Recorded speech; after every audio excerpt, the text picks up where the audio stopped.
দর্শক স্বাগত সবাইকে এনটিভির নিয়মিত আয়োজন আইএফআইসি ব্যাংক এই সময় আপনাদের সাথে আছি আমি হাসানুল শাওন। দর্শক, অন্তর্বর্তী সরকার আসলে আর্থিক খাতের সংস্কারে কাজ করছে, সেক্ষেত্রে রাজস্ব খাতের উন্নয়ন করে আয় বাড়াতে চায় সরকার। তবে চলতি অর্থ বছরে বড় রাজস্ব ঘাটতির আভাস মিলছে, আবার বিনিয়োগও চলছে এক ধরনের স্থবিরতা, যা আরও প্রভাব পড়বে আসলে এই রাজস্বে। অন্যদিকে চড়া দ্রব্যমূল্য উস্কে দিচ্ছে মূল্যস্ফীতিকে। সরকারের নানা নীতি সেই মূল্যস্ফীতি কমাতে খুব একটা কাজে আসছে না।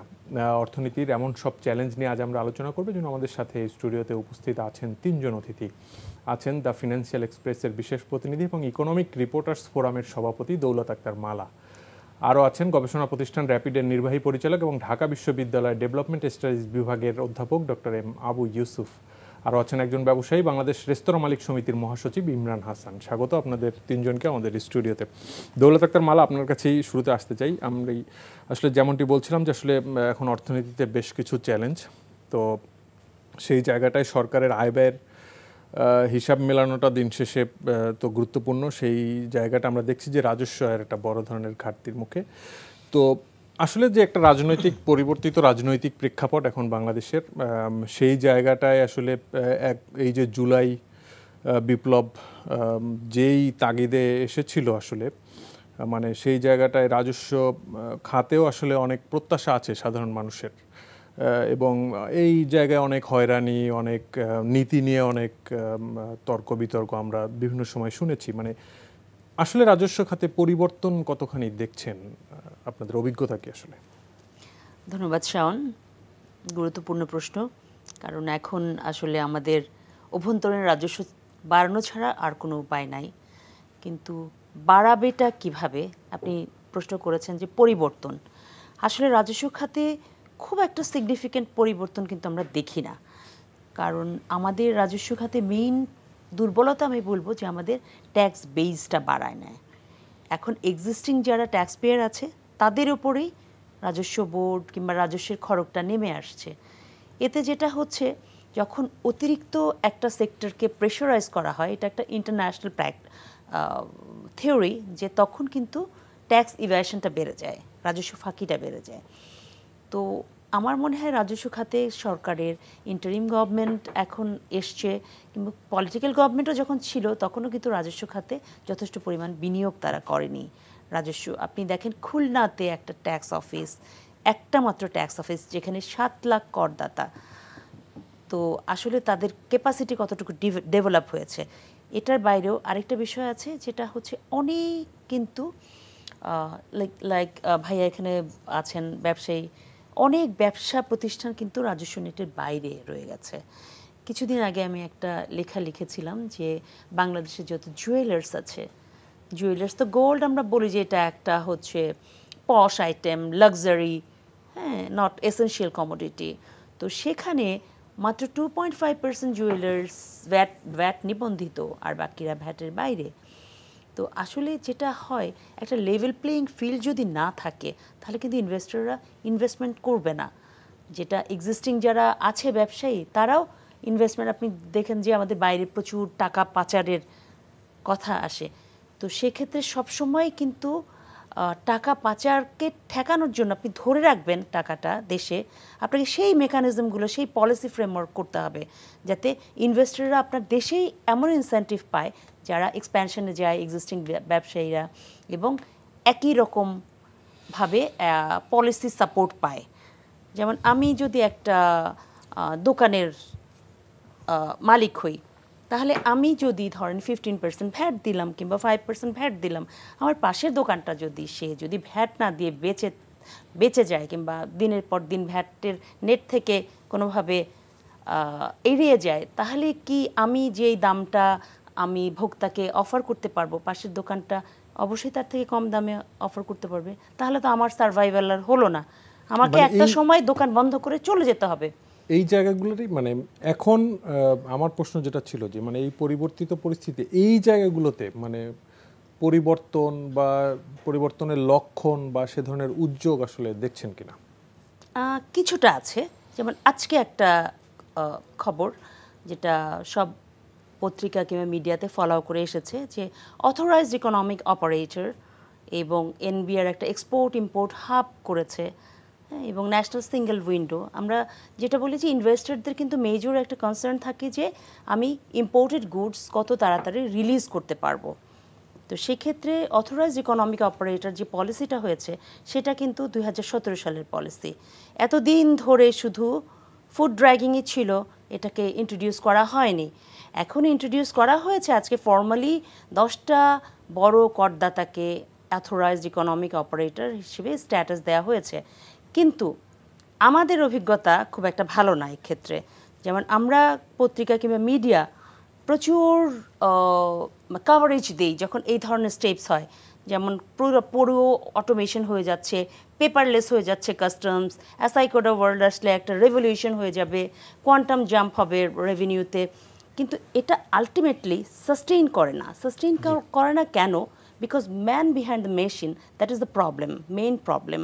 বিকজ যারা মেশিনের বাইরে আছে, যারা সিস্টেমের বাইরে আছে, তাদেরকেও ওয়েল মোটিভেটেড হতে হবে। তাদের একটা মাইন্ডসেট আছে যে হ্যাঁ আমি কি পেলাম, পার্সোনালি তারা কিছু একটা গেইন চায়। এই মাইন্ডসেট যতদিন না চেঞ্জ হবে ততদিন হাজার অটোমেশন করেন না কেন, সেই অটোমেশন কিন্তু পে অফ করবে না। জি, আপনার কাছে আবার আসবো। ইমরান হাসান, মানে এই পরিবর্তিত প্রেক্ষাপটে আপনাদের অভিজ্ঞতা কি আসলে রাজস্ব খাতে? জি, ধন্যবাদ। আমরা দেখেছি বরাবরই বিগত গভর্নমেন্টগুলো আপনার এই ফুলিয়ে ফাঁপিয়ে যেভাবে বাজেটের রাজস্ব আকার বাড়িয়েছে সেটা কোনোভাবে বাস্তবসম্মত ছিল না। এখন যারা দায়িত্বে আছেন অর্থ উপদেষ্টার মধ্যে, ওনার বক্তব্য শুনেছি আমরা বিভিন্নভাবে, বিভিন্ন ইকোনমিস্ট যারা ছিলেন তারাও বলেছিলেন। আমিও বলতে চাই যে এই ফুলিয়ে ফাঁপিয়ে বাজেট না বাড়িয়ে যদি সত্যিকারের বাজেট নিরূপণ করা যায়, যেটা দরকার হচ্ছে প্রথমে খরচটা কমানো।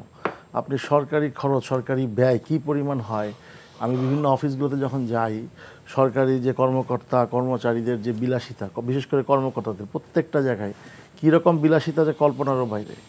সেই বিলাসিতা আমরা যারা ভালো ব্যবসায়ীদেরকে দেখছি তারাও করে না। বাংলাদেশের বহু ব্যবসায়ী আছে যাদের ইয়ারলি টার্নওভার 30,000 কোটি টাকা, তাদেরও এই পরিমাণ বিলাসিতা নাই যেই পরিমাণ একটা নর্মাল এই থানা কেন্দ্রিক অফিসে যেরকম বিলাসিতা আমরা দেখতে পাই সব কিছুতে। আমরা কিন্তু ওইভাবে বাজেট কাটছাট দেখছি না। গাড়ি বিলাস থেকে শুরু করে বিদেশ ভ্রমণ থেকে শুরু করে সমস্ত কিছু একটা জায়গা থেকে কাটছাট করে সত্যি সত্যি যেটা দরকার, এই যে সরকার টিকে থাকার জন্য বিভিন্নভাবে ড্রাইভার ভাতা, তারপর গাড়ি কিনে দেওয়া, সমস্ত প্লট দিয়ে দেওয়া, রাষ্ট্রের টাকা খরচ করে রাষ্ট্রের যানবাহনের, সাধারণ মানুষের যানবাহনের কোনো খবর নাই, নিজেরা পাজারো V6 সমস্ত গাড়িগুলো তারা অ্যাফোর্ড করা। ইভেন প্রত্যেকটা নট অনলি সরকারি, আমি বলবো আপনার যত বাহিনীগুলো আছে সেই বাহিনীগুলোর খরচ কমিয়ে নিয়ে আসা। তারা সবাই ব্যস্ত এখন ব্যবসা বাণিজ্যের মধ্যে। আমাদের মনে করি সংস্কার সমস্ত জায়গায় হওয়া উচিত। আর যে বিভাজনটা চলছে এখন, আমরা কোনো দৃশ্যমান দেখতে পাচ্ছি না, সারাদিন কেওয়াজ দেখতে পাচ্ছি, কে কখন কিভাবে কে করছে কি করে নাই। আমি যেটা পার্সোনালি যেটা প্রত্যাশা করেছিলাম এই মাননীয় উপদেষ্টা, যে প্রধান উপদেষ্টা মহোদয়ের কাছে, যে উনি হয়তো একটা ইউনাইটেড একটা দেশ গড়বেন, মানে কাউকে বাদ দিয়ে না, যারা অপরাধ করেছে তাদেরকে বাদ দিয়ে সবাই। কিন্তু এমন একটা বিভাজন এখন হয়ে গেছে আমাদের দেশে, এইটা খুব ক্ষতিকারক দেখতে পাচ্ছি।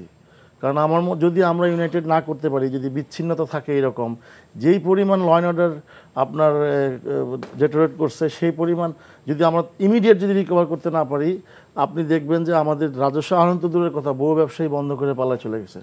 কারণ সন্ধ্যার পরে কেউ রিয়েলাইজ করতে চাচ্ছে না ঢাকা শহর না সারা বাংলাদেশের পরিস্থিতিটা কীরকম, আইন শৃঙ্খলা পরিস্থিতি। আচ্ছা, এই প্রসঙ্গে আপনার কাছে আমি আসবো। আর একটু ডক্টর মাহবুব ইউসুফ, আপনি তো হোয়াইট পেপার কমিটিরও মেম্বার, তো আপনারা কিছু রিকমেন্ডেশনও দিয়েছিলেন রাজস্ব খাতের জন্য, মানে সেই জায়গাগুলোতে আসলে বাস্তবায়ন এন্ডে বা শুরু হয়েছে কিনা বা কি দেখছেন আসলে? জি, ধন্যবাদ। আসলে ডোমেস্টিক রেভিনিউ মোবিলাইজেশনের কোনো বিকল্প নাই, যেটা মালাপা বললেন, ইমরান ভাইও ফোকাস করলেন, সবাই আমরা জানি। কিন্তু আমরা তো বলছি বিকল্প নাই, কিন্তু সেটার জন্য যে ধরনের ইনিশিয়েটিভ নেওয়া দরকার, যে ধরনের রিফর্ম করা দরকার, সেই রিফর্মগুলো আমরা বলি যে IMF আমাদেরকে প্রেসক্রাইব করছে। আসলে IMF-এর তো হয়তো করছে প্রেসক্রাইব, কিন্তু এটা আমাদের নিজেদের প্রয়োজনেই আমাদের রেভিনিউটা বাড়ানো উচিত। আমরা যদিও বলে থাকি যে বাজেটের 4.5% আমাদের জিডিপির ঘাটতি, কিন্তু এর অ্যাবসলিউট ফিগারটা যদি দেখেন সেটি হচ্ছে প্রায় 2.5 লাখ কোটি টাকার মতো। এবং এই 2.5 লাখ কোটি টাকা যেটি হচ্ছে আমাদের অ্যানুয়াল ডেভেলপমেন্ট প্রোগ্রামের সমান, যার ফলে দেখা যাচ্ছে বাজেটের মধ্যে 14% আমরা ইন্টারেস্ট পেমেন্ট দিচ্ছি, যেটা আমাদের এডুকেশন বাজেট হচ্ছে 12%-এর মতো, তারও মানে মানে বেশি আমরা দিচ্ছি ইন্টারেস্ট পেমেন্ট। আমরা হেলথ বাজেট তার ডাবল আমরা দিচ্ছি হচ্ছে আপনার interest payment, forget about principal amount. আজকে এই জায়গা থেকে আমাদের বের হয়ে আসতে হবে যে আমরা এই যে 2.5 লাখ কোটি টাকা, অবশ্যই এর যেটা ঘাটতি হয় সেটা আমরা ব্যাংক বরোয়িং করছি অথবা এক্সটার্নাল থেকে আমরা নিয়ে আসছি, মোস্টলি ব্যাংকের বরোয়িং করছি। সেখানে কিন্তু আমরা যখন এই কাজটা করতে যাচ্ছি, প্রাইভেট ইনভেস্টররা যারা আছে, আমরা বলছি ক্রাউডিং আউট ইফেক্ট, সেখানে কিন্তু ইনভেস্টররা তখন মানে এফেক্টেড হচ্ছে। তাহলে এই জায়গা থেকে বের হয়ে আসতে হলে যেটি করতে হবে, আমাদের রেভিনিউ বাড়াতে হবে। এবং আমরা বহুদিন থেকে বলে আসছি আমাদের one of the lowest tax GDP ratio. আমরা যদি ইন্ডিয়ার দিকে তাকাই, আমরা যদি নেপালের দিকে তাকাই, আমরা যদি অন্যান্য আশেপাশের দেশগুলো, সবারই 16-17-15%-এর উপরে। তার মানে আমাদের হচ্ছে অর্ধেক। তাহলে এত লো ফিসক্যাল স্পেস দিয়ে আমরা এডুকেশনে খরচ করতে পারবো না, হেলথে খরচ করতে পারবো না, সোশ্যাল প্রোটেকশনে খরচ করতে পারবো না। তাহলে সেটা বাড়ানোর জন্য কি করতে হবে? আমাদের অটোমেশনের কোনো বিকল্প নেই। আমরা হোয়াইট পেপারে যেটি, সেখানেও কিন্তু বলা হয়েছে, এবং আমরা যতটুকু শুনেছি এনবিআরের সাথে যেহেতু আমি সরাসরি কাজ করার একটা সুযোগ হয়েছে এই চ্যাপ্টারটা লেখার সময়, এনবিআর কিছু উদ্যোগ কিন্তু গ্রহণ করেছে, কিন্তু তার ফলাফল পেতে কিন্তু সময় লাগবে। কারণ যে কোনো রিফর্মই কিন্তু একটা টাইম কনজিউমিং। সেটি করতে তার রিফ্লেকশন হয়তো এই ফিনান্সিয়াল ইয়ারে না পেলেও যদি রিফর্ম হয়, যেটা যদি অটোমেশনটা হয় এখন, সেটা আমরা কিন্তু নেক্সট ফিনান্সিয়াল ইয়ারে পাবো। আধুনিকরণের কথা বলছিলেন, সংস্কারের কথা বলছিলেন, তো সেই প্রক্রিয়া আসলে কোন গতিতে এগুচ্ছে বা কতটা আশাবাদী হওয়ার মতো আছে আসলে? জি, আমরা বলে থাকি যে যত হিউম্যান ইন্টারাকশন কম হবে এনবিআরের সাথে আমাদের নাগরিকদের, যাতে ইন্টারাকশন যত কম হবে, আপনি অনলাইনে এখন সারা ওয়ার্ল্ডই সব কিছুই দেখা যাচ্ছে যে ঘরে বসে করছে, অনলাইনে করছে। তো সেই জায়গাটা আমরা শুনেছি কিছু রিফর্ম শুরু হয়েছে এনবিআরের সেখানে, বাট এটার হয়তো যেটা আমি বলছিলাম ফলাফল পেতে একটু সময় লাগবে। যেই জিনিসটা দরকার, যেটা আমাদের হোয়াইট পেপারেও বলা হয়েছে, পাশাপাশি এনবিআর, আপনারা জানেন যে এনবিআর স্ট্রেংথেনিংয়ের জন্য একটা কমিটি করা হয়েছে, তারাও কিন্তু এই কিছু সুপারিশ করেছে। অটোমেশনের এখানে কোনো আসলে বিকল্প নেই। এখন অটোমেশন, আপনি যদি ভ্যাটের কথা বলেন, তাহলে ভ্যাটের যেটি বলা হচ্ছিল যে এক দোকানে যদি ইলেকট্রনিক ফিসক্যাল ডিভাইস থাকে, আরেক দোকানে যদি না থাকে, তাহলে তার মধ্যে একটা ধরনের বৈষম্য সৃষ্টি হবে। তাহলে এত বছর পরেও আমার ধারণা 2012 সালে যখন ভ্যাট আইনটা করে, এরপর থেকে দফায় দফায় শুনে আসতেছি, আগে ইলেকট্রনিক ক্যাশ রেজিস্টারের কথা বলতো, এখন ইলেকট্রনিক ফিসক্যাল ডিভাইস। এই পর্যন্ত মাত্র 11 থেকে 12 হাজারের মতো ইলেকট্রনিক ফিসক্যাল ডিভাইস আছে, যেখানে পয়েন্ট আছে সারা বাংলাদেশে 5 থেকে 6 লাখের মতো। তাহলে এই কিভাবে আপনি এর মধ্যে নিয়ে আসতে হবে, সেখানে অ্যাডভোকেসি প্রোগ্রাম হোক অথবা এনবিআরের বিভিন্ন কার্যক্রমের মাধ্যমে যদি আপনি ইকুইটি বজায় রাখতে হয়, তাহলে এটি আমাদের করতে হবে। অর্থাৎ আমরা জনগণ যে ভ্যাট দিচ্ছে, সেই ভ্যাটটা যাতে সরকারি কোষাগারে যায়, এইটা হচ্ছে আমাদের main concept. What ever it is, এটা 5% হোক, 10% হোক, 15% হোক, এটি নিয়ে আছে যে আসলে কত শতাংশ হবে। তো সেই জায়গাটা আমাদের করতে হবে। আর এমনি করের আওতার বিষয় একটা বিষয় আসছে, মানে এটা আসলে কিভাবে বাড়াতে পারে সরকার? আমি বলি যে সম্প্রতি ডিসিদের একটা সম্মেলনে কিন্তু বেশ জোরে সোরে আলোচনা এসেছে উপজেলা পর্যায়ে আরো আওতা বাড়ানো, মানে রুট লেভেলে নজর দেওয়ার বিষয়গুলো। মানে এরকম তো আমরা শুনি পরিকল্পনার কথা, কিন্তু আসলে বাস্তবায়ন কতটুকু হচ্ছে? যেটা মালাপা বলছিলেন যে যারা ভ্যাট ট্যাক্স দিচ্ছে, এনবিআর এর এখন পর্যন্ত ফোকাসটা কিন্তু তাদের উপরই, কিন্তু যারা ট্যাক্স নেটের বাইরে আছে তাদেরকে আসলে কিভাবে নিয়ে আসা যায়, সেই জায়গাটাও কিন্তু আমাদের করতে হবে। কারণ বাংলাদেশের মতো এত বিশাল যাই অর্থনীতি, এটির মাত্র 42 লাখ 43 লাখ লোক ট্যাক্স রিটার্ন জমা দিচ্ছে, তার মধ্যে কিন্তু একটা বড় অংশ কিন্তু সরকারি কর্মকর্তা কর্মচারী। তার মানে কিছু আছে জিরো ট্যাক্সও আছে, মানে একদমই কোনো মানে প্রাথমিক ইয়ের মধ্যে থাকে। তার মানে ট্যাক্স দেওয়ার সংখ্যা কম আছে। একটা জিনিস আমরা একটা উদাহরণ বলি, সেটা হচ্ছে টপ 10% পিপল যারা আছে, তারা কিন্তু 85% অ্যাসেট কিন্তু তাদের হাতে, 40% ইনকাম কিন্তু তাদের হাতে। এই টপ 10%কেও তো যদি আমরা নিয়ে আসতে পারি, অথবা ইন্টার অপারেবিলিটির কথা আমরা বলছি বিআরটি এর সাথে, যেমন এনবিআর আপনি গাড়ির ফিটনেস বলেন, আপনার যদি বছরের ট্যাক্স যেটা অ্যাডভান্স ইনকাম ট্যাক্স সেটা বাকি থাকলে আপনি করতে পারবেন না, কোনোভাবেই রিনিউ আপনি করতে পারবেন, সিস্টেমই আপনাকে নিতে হবে না, নিবে না। তো সেরকম মনে করেন সিটি কর্পোরেশনের ট্যাক্স হোল্ডিং নাম্বার যাদের আছে তাদেরকে যদি এনবিআর এর সাথে নিয়ে আসা যায়, এরকম কোথায় কোথায় আনা যায় সেটা যদি আমরা করতে পারি, তাহলে আমাদের এক্সিস্টিং ট্যাক্স কিন্তু রেভিনিউ অনেকভাবে বাড়ানো সম্ভব। আরেকটা যেটা আসছে আমরা হোয়াইট পেপারেও বলেছি, সেটি হচ্ছে যে ট্যাক্স এক্সেমশন। আপনি 7.5% ট্যাক্স জিডিপি রেশিও, আবার অলমোস্ট 6%-এর মতো ইনকাম ট্যাক্স এবং ভ্যাট মিলে আপনি এক্সেমশন দিচ্ছেন। তো সেই এক্সেমশনটা কিছু কিছু সেক্টরকে আপনি প্রমোট করার জন্য দিতে পারেন, কিন্তু সেটার রেশনালাইজ করা, সেটা রিভিউ করা, সেটার অ্যাসেসমেন্ট করা যে আসলে আমাদের এই এক্সেমশনগুলোকে কীভাবে কমিয়ে আনা যায়, সেটা যদি আমরা অর্ধেকেও আনতে পারি তাহলে তো আমরা সেই ইয়েটা আমরা এডুকেশনে খরচ করতে পারবো, হেলথে খরচ করতে পারবো, বিভিন্ন জায়গায় খরচ করতে পারবো। আরেকটা হলো আমরা তো বলছি যে আমরা এলডিসি থেকে ডেভেলপিং কান্ট্রি হচ্ছে, এখনও আমরা বেশিরভাগই ডিপেন্ডেন্ট হচ্ছে ইনডিরেক্ট ট্যাক্সের উপর। তাহলে আপনি যদি উন্নত দেশগুলো দেখেন সেখানে কিন্তু ডিরেক্ট ট্যাক্স 65 থেকে 70%, আর আমাদের উল্টা ইনডিরেক্ট ট্যাক্স হচ্ছে 65 থেকে 70%। তাহলে ওই জায়গাটা আমাদের আসতে হবে যে আমরা কিভাবে নিয়ে আসতে পারি। আর আপনার মাধ্যমে বলতে চাই যে আসলে এই যে আমরা একটা 3 নাম্বার একটা সংখ্যা দিয়ে আমরা বলি আমাদের 1,04,00,000-এর মতো 3 নাম্বার, ঠিক আছে 3 নাম্বার ঠিক আছে, এটা হচ্ছে কিউমুলেটিভ নাম্বার। তাহলে ফাংশনাল 3 কত, আসলে সত্যিকার অর্থে কতজন এক্সিস্টিং ট্যাক্স পেয়ার্স আছে, তো সেইগুলো মানে অনেক জায়গায় কিন্তু কাজ করার অনেক সুযোগ আছে, যার ফলে আমাদের রেভিনিউ বাড়ানোর অনেক স্কোপও আছে কিন্তু বিভিন্নভাবে।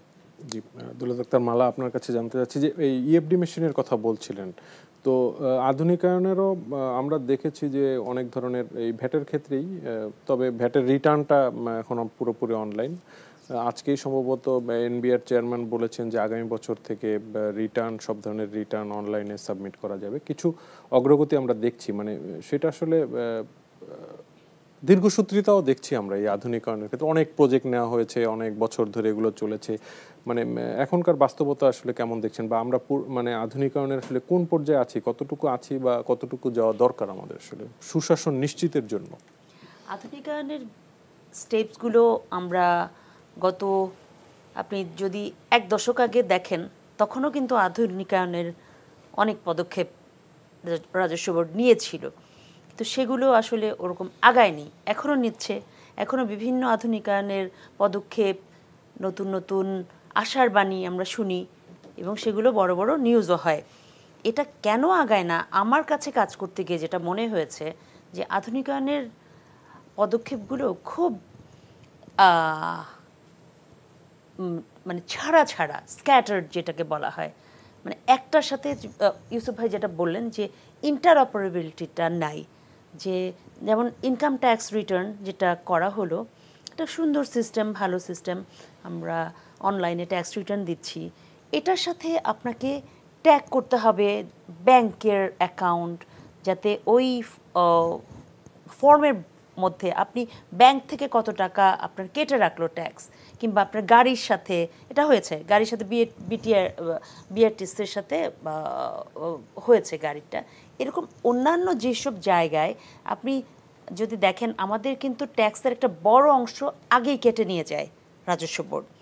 যেমন আপনার যদি 1,000 টাকার ট্যাক্স হয়, আপনার 60 টাকা কিংবা 70 টাকা আগেই কেটে নিয়ে যাবে। তো এই জিনিসটা আসলে কোথায় কেটেছে এটা যদি এনশিওর না করে তাহলে তো আসলে এই অনলাইন সিস্টেম কিংবা অটোমেশন কাজ করবে না। যেমন আপনি কাস্টমস পয়েন্টে দেখেন, যখন বিল অফ এন্ট্রি যখন সাবমিট করা হয় তখন ব্যাংক থেকে নিয়ে একটা হার্ড কপি নিয়ে ওটাতে সিল দিয়ে নিতে হয়। তাহলে তো এই পার্শিয়াল অটোমেশন আর জিরো অটোমেশনের মধ্যে আসলে কোনো ডিফারেন্স নাই।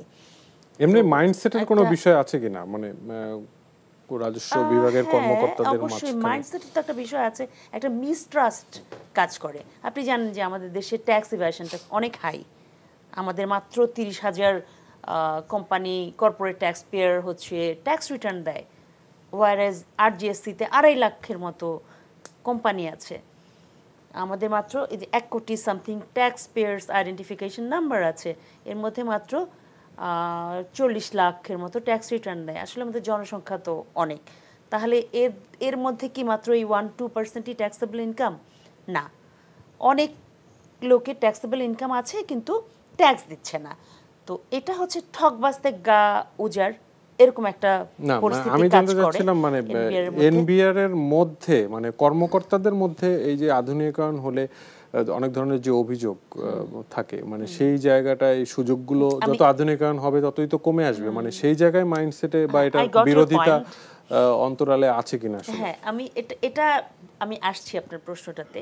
মানে যেহেতু একটা মিসট্রাস্ট কিংবা একটা ট্যাক্স ইভেশনের একটা এক্সকিউজ আছে কিংবা একটা গ্রাউন্ড আছে ট্যাক্স অফিসারদের কাছে, তো এটাকে মেটেরিয়ালাইজ করে ধরেন আপনার ওই অটোমেশন যেটা টোটালি ভার্চুয়ালি টোটালি আপনার সাথে দেখা হবে না, তো সেখানে একটা মাইন্ডসেট কাজ করে যে না, আমি বিশ্বাস করলাম না, আপনি অনলাইনে দিলেন আমাকে রিটার্নটা, কিন্তু আমি আপনাকে বিশ্বাস করলাম না, আপনাকে আমি অফিসে ডাকলাম, অফিস কথাবার্তা বললাম, এবং একটা পর্যায়ে আমার জন্যে কিংবা সেই অফিসারের পার্সোনাল যেটা ব্রাইবিং স্পিড মানি যেটাকে বলা হয়, হ্যাঁ, ওইটা কিন্তু এনশিওর করে ফেলা হয়। তো অটোমেশন আসলে যে আমি একটু আগে যেটা বললাম যে man behind the machine, automation তখনই কাজ করবে যখন আপনার এই ঘুষ বাণিজ্য কিংবা স্পিড মানি এই জিনিসগুলো কন্ট্রোল করা যাবে গভর্নমেন্টের। যেমন এই বর্তমান এনবিআর চেয়ারম্যান খুব ভালো একটা কাজ করেছেন, উনি এসেই অডিটিংটা বন্ধ করে দিয়েছেন ফিল্ড লেভেলে। কারণ আননেসেসারি আপনার ট্যাক্স ফাইল কিংবা একজন ট্যাক্স পেয়ারের ট্যাক্স ফাইল অডিটে ফেলবে বলে যে থ্রেটটা দেওয়া হয় যে ভাই আপনার ফাইলটা কিন্তু অডিটে পড়ছে, আপনি তাড়াতাড়ি এসে দেখা করেন ওনার সাথে, নইলে কিন্তু দিলাম গেল। হ্যাঁ, তো ওই জিনিসটাকে এখন একটা কন্টেইন করা গেছে, কিন্তু এটা কতদিন চলতে পারে কিংবা কতদিন চলবে সেটা নিয়ে আমাদের কোশ্চেন আছে। কারণ এই ধরনের ভালো ভালো পদক্ষেপগুলো নানান ধরনের প্রতিবাদ এবং সমালোচনার ইনসাইডার্স লাইক ট্যাক্স অফিসার কিংবা এনবিআর ইনসাইডার্সদের মধ্যে নানান ধরনের সমালোচনার জন্ম দেয় যে এই যে অডিট বন্ধ করে দিল, আমি তো দেখতে পাচ্ছি না, তাহলে এই যে ট্যাক্স কালেকশন, আপনি জানেন যে ফার্স্ট 6 মান্থস আমাদের tax collection decline 1% minus growth হয়েছে।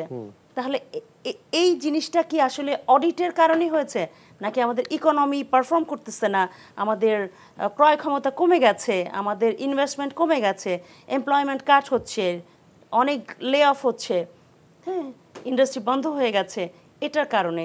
তো ওই এক্সকিউজগুলো আসলে কাজ করে, কারণ একটা কালচার ডেভেলপ করে গেছে যে আমি যদি একটা ট্যাক্স পেয়ারকে সার্ভিস দেই, সবাইকে বলছি না, কিছু কিছু ক্ষেত্রে, বেশিরভাগ ক্ষেত্রেই, যে আমি যদি একটা ট্যাক্স পেয়ারকে সার্ভিস দিই তাহলে ওই ট্যাক্স অফিসিয়ালের পার্সোনাল গেইন কি হয়েছে কিংবা ওই ভ্যাট অফিসিয়ালের পার্সোনাল গেইন হয়েছে কি, সেটা একটা বড় ব্যাপার।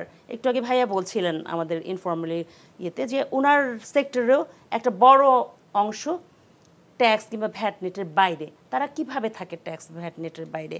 নিশ্চয়ই তাদেরকে ইন্টারনাল যারা ভ্যাট অফিসিয়ালস, ট্যাক্স অফিসিয়ালস, তারা সাপোর্ট দেয়, তারা তো লুকিয়ে থাকে না, তারা তো দোকান দিয়ে ব্যবসা করছে, কনজিউমার আসছে, সেল করছে, সব কিছু অ্যাক্টিভিটি আছে।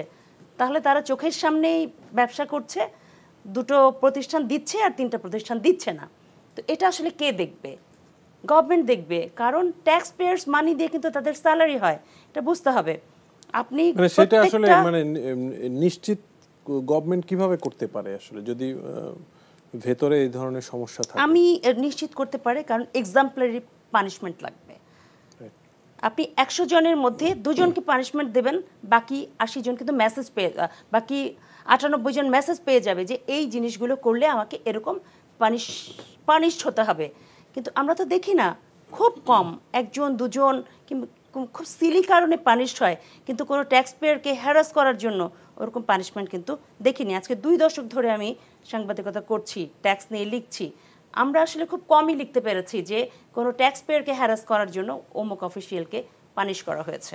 জি, ইমরান হাসান, আসলে কেমন কর ব্যবস্থা চান, বা এখন আসলে পরিবেশ কতটুকু ব্যবসা বাণিজ্যের অনুকূলে, বা রাজস্ব নীতি কতটুকু আপনাদের সহায়ক হচ্ছে?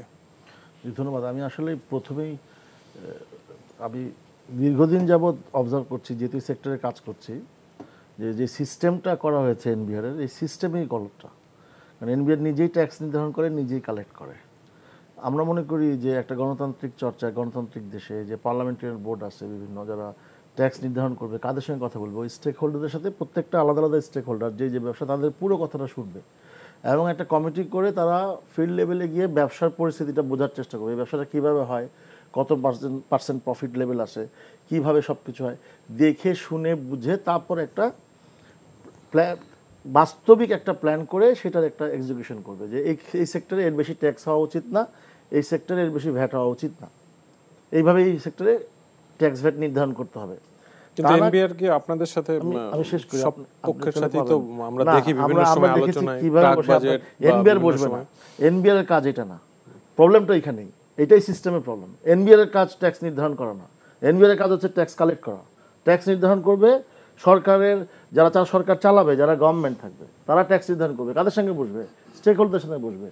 তাদের পার্লামেন্টারি বোর্ড আছে না, প্রত্যেকটা সেক্টরিতে পার্লামেন্টারি বোর্ড আছে, সেই বোর্ডে বিশেষজ্ঞদেরকে নিয়ে বসে তারা ফিজিক্যালি দেখবে এই সেক্টরটা কীভাবে চলে, এটার প্রফিট মার্জিন কত, আগে বলেছি যে এটার সমস্ত ডিটেলস দেখে তারপর ডিসাইড করবে যে একটা দোকান কীভাবে চলে, মুদির দোকান, এটা ভ্যাট কত হওয়া উচিত, বা একটা রেস্টুরেন্ট কীভাবে চলে, এটার ভ্যাট কত হওয়া উচিত, জুয়েলার্সের ভ্যাট কত হওয়া উচিত, জুয়েলার্স কেন ভ্যাট দেয় না, সেটা সেদিন এনবিআর চেয়ারম্যান মহোদয় বলছে।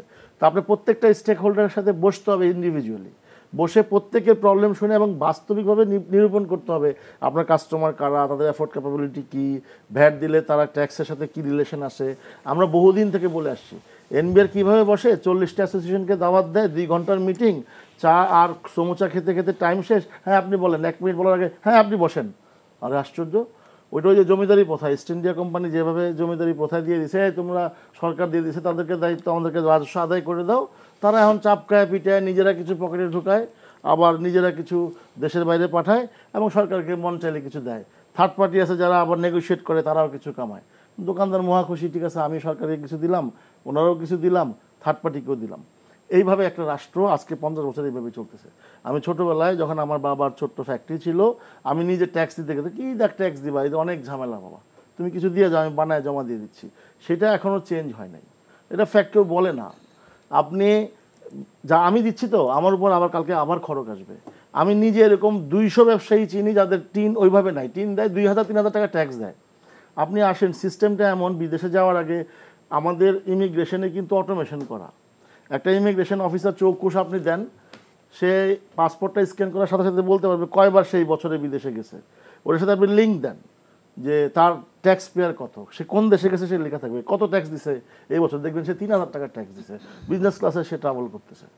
তো এইরকম হাজার হাজার সমাজে যেভাবে ব্যয় হচ্ছে, আপনি তো ফাঁকি দিয়ে রাখছেন, কারণ ওই যারা ট্যাক্স কালেক্ট করবে তারাই বেনিফিটেড হবে এবং তারা চেইন অফ, মানে এটার কি বলে, দুর্নীতি, সোজা কথা, নিচ থেকে টপ পর্যন্ত পরিবর্তন আনতে পারবেন না আপনি এইভাবে, যতক্ষণ না পর্যন্ত আপনি বলিষ্ঠ পদক্ষেপ না নেবেন পলিটিক্যালি ভাবে। এখন যে আমাদের অর্থ উপদেষ্টা যিনি আসছেন, উনিও তো আমলা ছিলেন, ওনারা দিয়েও হবে না। আই এম সো সরি, এভাবে বলতে পারেন না। উনি কোনোদিন বসছে কোনো ব্যবসায়ীদের সাথে?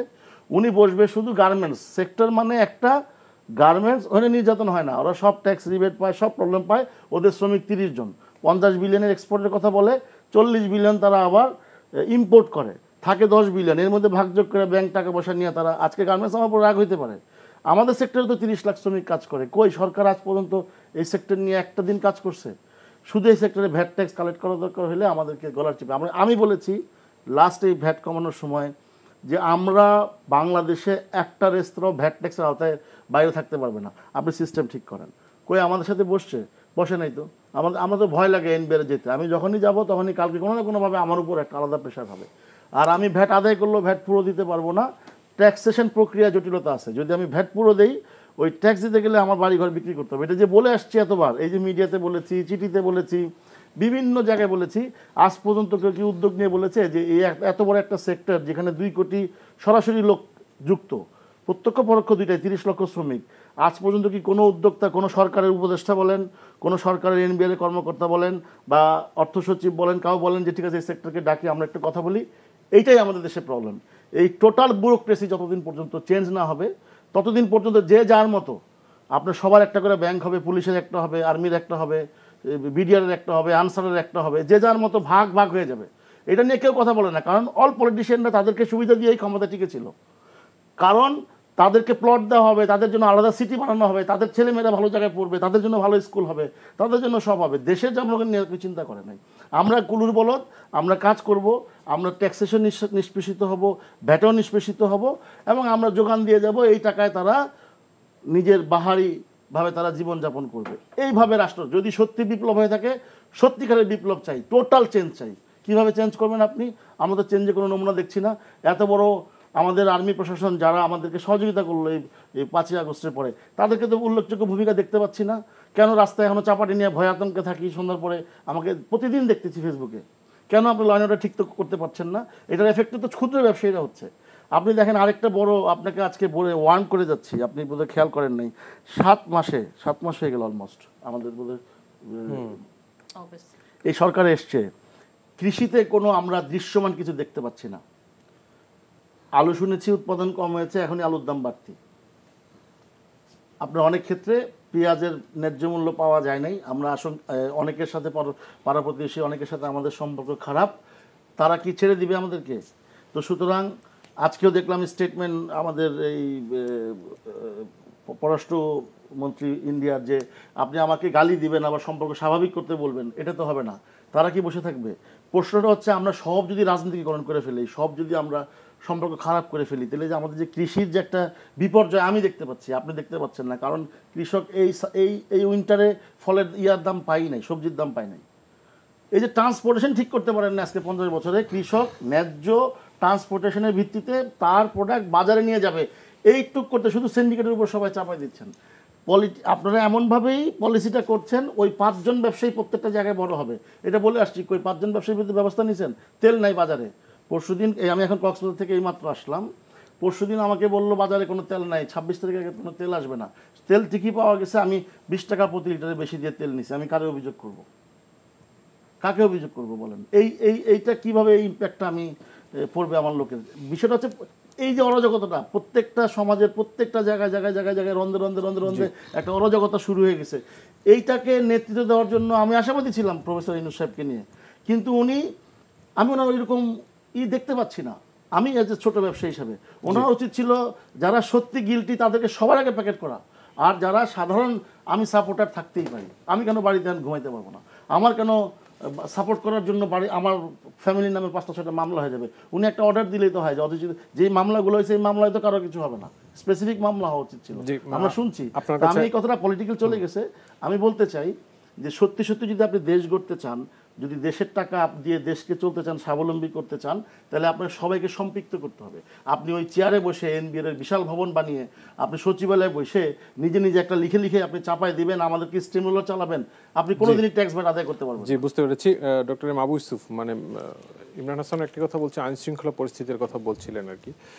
এখন তো আসলে একটি ভিন্ন রাজনৈতিক প্রেক্ষাপট বাংলাদেশের, মানে এই জায়গাটা আমরা দেখছি যে বিনিয়োগে এক ধরনের স্থবিরতা চলছে।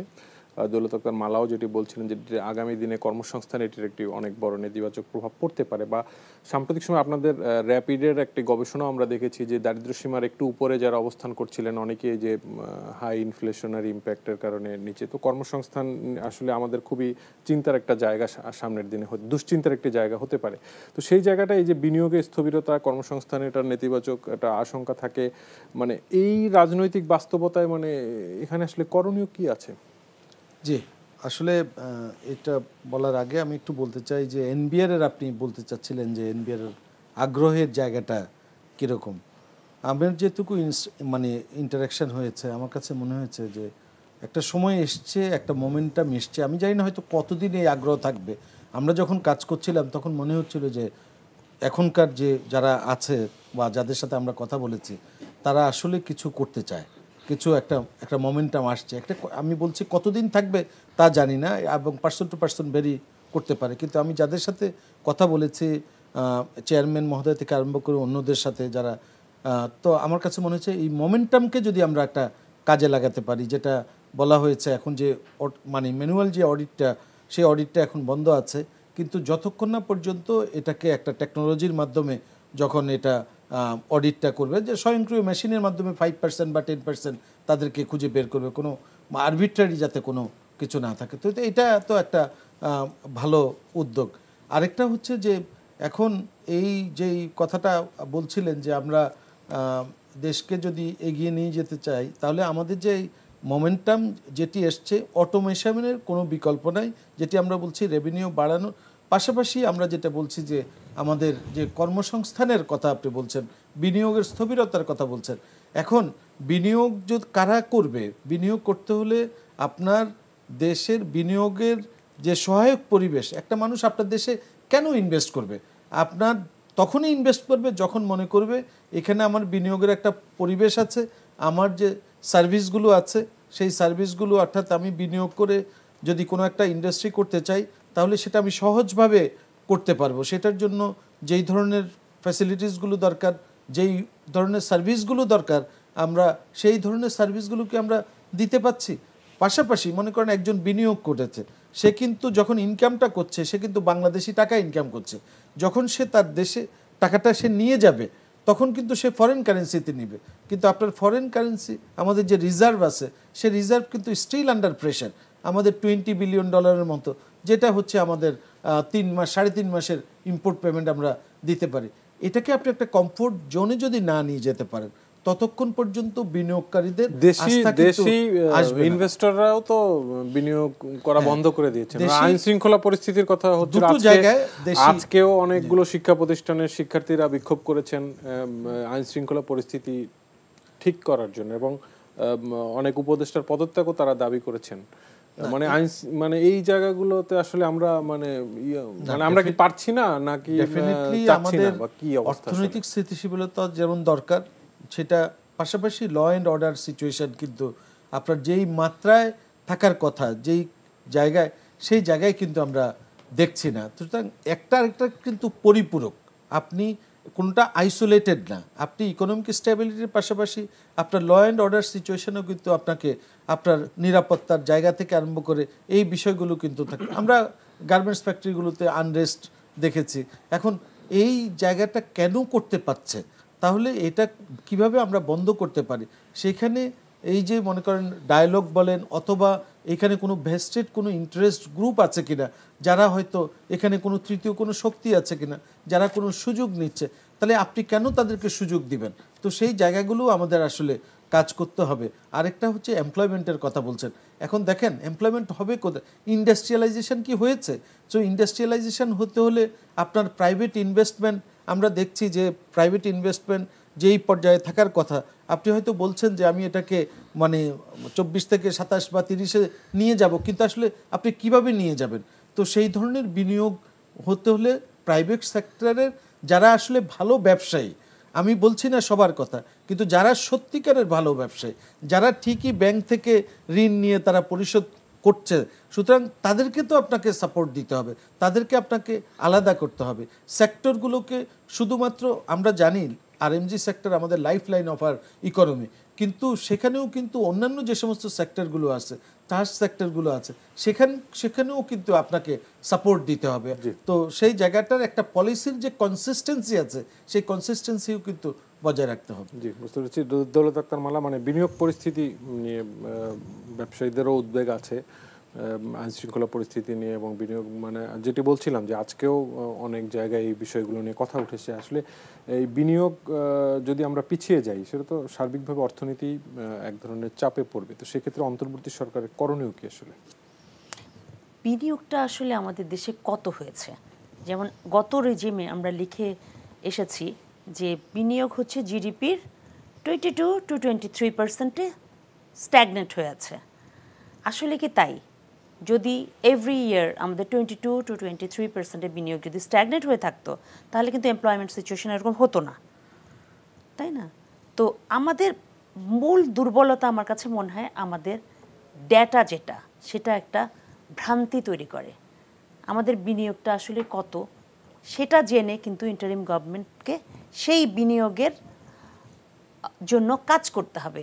যেমন আপনি জানেন যে এনার্জি পলিসি নিয়ে এখন একটা বড় একটা কনসার্ন হচ্ছে, গ্যাস প্রাইস বাড়িয়ে দিয়েছে। তো এখন এই এক্সিস্টিং এই সিচুয়েশনে আসলে বিনিয়োগকারী, যেটা আমাদের ডোমেস্টিক যারা ইনভেস্টর, লোকাল ইনভেস্টর, তারাই একটা শেকি অবস্থায় আছে। এখন ফরেন ইনভেস্টর, কোনো একজন ফরেন ইনভেস্টমেন্ট যদি আসে, সে কিন্তু আগে এক্সিস্টিং ইনভেস্টরদের এক্সপেরিয়েন্স জানতে চাইবে যে আপনারা এখানে বিনিয়োগ করেছেন, আপনারা কি ফেস করছেন। এখন এখান থেকে যদি নেগেটিভ মেসেজ যায় তাহলে কিন্তু আর সেই বিনিয়োগ আসবে না। আমাকে খুব বড় একজন ব্যবসায়ী বলেছিলেন যে বিডা শুধু শুধু কষ্ট করছে। কেন কষ্ট করছে? কারণ আমরাই তো এক্সপ্যানশনে যাব না, বিডা যে কাজ করছে, তারা যে ফরেন ইনভেস্টমেন্ট আনবে এটা আসলে কাজে দেবে না, কারণ গভর্নমেন্টকে আগে আমাদের কনফিডেন্সটা আর্ন করতে হবে।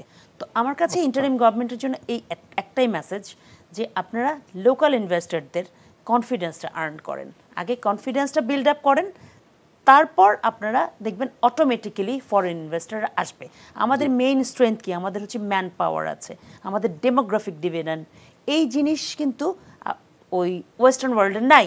ওখানে কথাটা বলছেন আমি একটু ইমরান হাসান, মানে একদম সংক্ষেপে যদি একটু বলেন যে মানে এই বিনিয়োগ বান্ধব পরিবেশ নিশ্চিতে বা যে আস্থার কথাটা আসছে আপনাদের ব্যবসায়ীদের মধ্যে নিয়ে আসতে হবে, মানে সরকার মোটা দাগে কি করতে পারে এখন এই মুহূর্তে? এই ফাঁকে 1 মিনিট পার্সোনাল কথা বলি। এখন যে সিচুয়েশন আছে আমাদের ব্যবসার, পারলে অর্ধেক দামে সব বিক্রি করে ভেঙে যেতাম দেশ থেকে। This is the situation. কেউ হয়তো বলছে না, যারা অনেক বড় ব্যবসায়ী তারা চুপচাপ বসে আছে, দেখি সিচুয়েশন কি হয়। আর আস্থা ফেরাতে হলে আপনাকে সবার আগে দৃশ্যমান কিছু লাগবে, বিভাজন চলবে না। শুনতে খারাপ লাগতে পারে আপনার, দেশের একটা বড় কমিউনিটি কিন্তু লাস্ট গভর্নমেন্টের লোকজনের সাপোর্টার। আমি লাস্ট গভর্নমেন্টের আমলে সবচেয়ে বেশি আমিই বলেছি ব্যবসায়ী সেক্টর থেকে, কেউ বলে নাই, এবং আমি ক্ষতিগ্রস্ত হয়েছি। এখন আমি এই গভর্নমেন্টকেও বিনীত অনুরোধ করব, বিশেষ করে মাননীয় প্রধান উপদেষ্টার কাছে, আপনি সবাইকে এক করেন। যারা এই অন্ধ ধারণা নিয়ে বিগত সরকারের ফ্যাসিস্ট সরকারের দোষর ছিল তাদের বিচার করেন, যারা সত্যি সত্যি মানে দোষী ছিল তাদের বিচার করেন, আর যারা নিরীহ তাদেরকে নিয়ে একসাথে দেশটা এগিয়ে যান, দেশটাকে একটু স্টেবল করেন।